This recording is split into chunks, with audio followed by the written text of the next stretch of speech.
सियावर रामचंद्र की जय। मेरे प्यारे देशवासियों, राम राम। जीवन के कुछ क्षण ईश्वरीय आशीर्वाद की वजह से ही यथार्थ में बदलते हैं। आज हम सभी भारतीयों के लिए, दुनिया भर में फैले राम भक्तों के लिए ऐसा ही पवित्र अवसर है। हर तरफ प्रभु श्री राम की भक्ति का अद्भुत वातावरण, चारों दिशाओं में राम नाम की धून, राम भजनों की अद्भुत सौंदर्य माधुरी। हर किसी को इंतजार है 22 जनवरी का, उस ऐतिहासिक पवित्र पल का।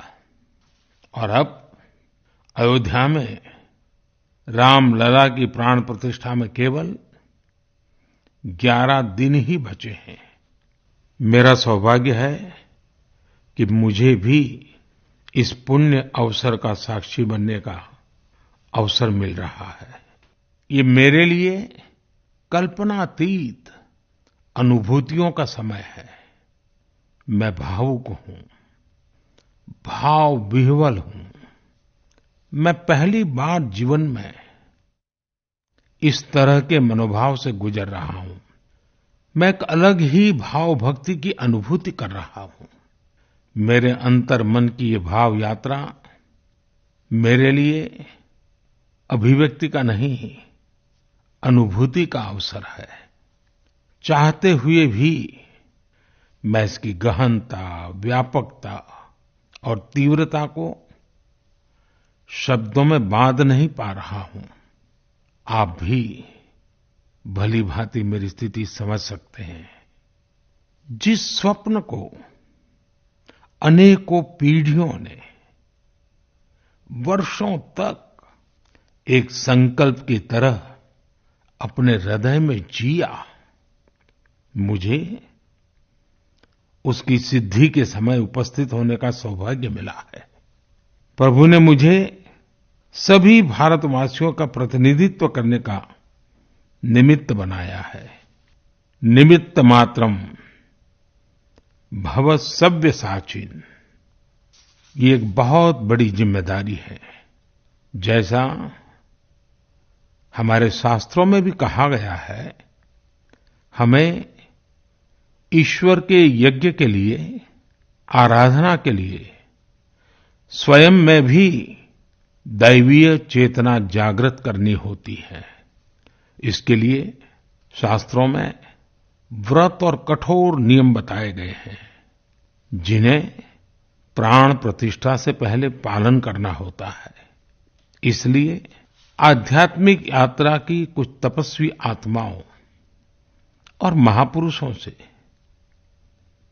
मुझे जो मार्गदर्शन मिला, उन्होंने जो यम नियम सुझाए हैं, उसके अनुसार मैं आज से 11 दिन का विशेष अनुष्ठान आरंभ कर रहा हूँ। इस पवित्र अवसर पर मैं परमात्मा के श्री चरणों में प्रार्थना करता हूँ, ऋषियों, मुनियों, तपस्वियों का पुण्य स्मरण करता हूँ और जनता जनार्दन, जो ईश्वर का रूप है, उनसे प्रार्थना करता हूँ कि आप मुझे आशीर्वाद दें, ताकि मन से, वचन से, कर्म से मेरी तरफ से कोई कमी ना रहे। साथियों, मेरा ये सौभाग्य है कि 11 दिन के अपने अनुष्ठान का आरंभ मैं नासिक धाम पंचवटी से कर रहा हूँ। पंचवटी वो पावन धरा है जहाँ प्रभु श्री राम ने काफी समय बिताया था। और आज मेरे लिए एक सुखद संयोग ये भी है कि आज स्वामी विवेकानंद जी की जन्म जयंती है। ये स्वामी विवेकानंद जी ही तो थे जिन्होंने हजारों वर्षों से आक्रांतित भारत की आत्मा को झकझोरा था। आज वही आत्मविश्वास भव्य राम मंदिर के रूप में हमारी पहचान बनकर सबके सामने है। और सोने पर सुहागा देखिए, आज माता जीजाबाई जी की जन्म जयंती है। माता जीजाबाई जिन्होंने छत्रपति शिवाजी महाराज के रूप में एक महामानव को जन्म दिया था। आज हम अपने भारत को जिस अक्षुण्ण रूप में देख रहे हैं, इसमें माता जीजाबाई जी का बहुत बड़ा योगदान है। और साथियों, जब मैं माता जीजाबाई का पुण्य स्मरण कर रहा हूं तो सहज रूप से मुझे अपनी मां की याद आना बहुत स्वाभाविक है। मेरी मां जीवन के अंत तक माला जपते हुए सीताराम का ही नाम भजा करती थी। साथियों, प्राण प्रतिष्ठा की मंगल घड़ी, चराचर सृष्टि का वो चैतन्य पल, आध्यात्मिक अनुभूति का वो अवसर, गर्भगृह में उस पल क्या कुछ नहीं होगा। साथियों, शरीर के रूप में तो मैं उस पवित्र पल का साक्षी बनूंगा ही, लेकिन मेरे मन में, मेरे हृदय के हर स्पंदन में 140 करोड़ भारतीय मेरे साथ होंगे। आप मेरे साथ होंगे, हर राम भक्त मेरे साथ होगा और वो चैतन्य पल हम सबकी साझी अनुभूति होगी।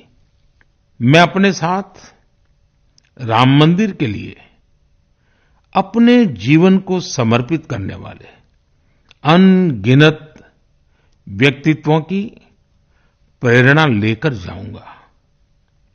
त्याग तपस्या की वो मूर्तियां, 500 साल का धैर्य, दीर्घ धैर्य का वो काल, अनगिनत त्याग और तपस्या की घटनाएं, दानियों की, बलिदानियों की गाथाएं, कितने ही लोग हैं जिनके नाम तक कोई नहीं जानता, लेकिन जिनके जीवन का एकमात्र ध्येय रहा है भव्य राम मंदिर का निर्माण। ऐसे असंख्य लोगों की स्मृतियां मेरे साथ होगी। जब 140 करोड़ देशवासी उस पल में मन से मेरे साथ जुड़ जाएंगे और जब मैं आपकी ऊर्जा को साथ लेकर गर्भगृह में प्रवेश करूंगा तो मुझे भी एहसास होगा कि मैं अकेला नहीं, आप सब भी मेरे साथ हैं। साथियों, ये 11 दिन व्यक्तिगत रूप से मेरे यम नियम तो है ही, लेकिन मेरे भाव विश्व में आप सब समाहित है। मेरी प्रार्थना है कि आप भी मन से मेरे साथ जुड़े रहें। रामलला के चरणों में मैं आपके भावों को भी उसी भाव से अर्पित करूंगा जो भाव मेरे भीतर उमड़ रहे हैं।